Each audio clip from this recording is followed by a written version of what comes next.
Hi, welcome to HardReset.Info channel, dear viewers. In front of me Realme 10 device, and now I'm gonna show you how to bypass your screen protection on this phone if you have forgot it.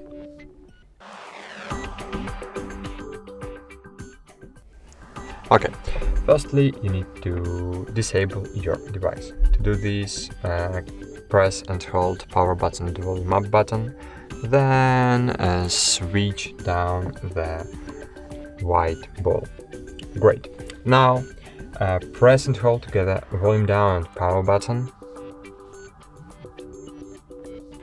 Then release power button when Realme logo will appear on your screen, but still hold volume down. Great. Here choose English language, choose format data and enter verification code. You will see your code here. 0770, click format, wait a while,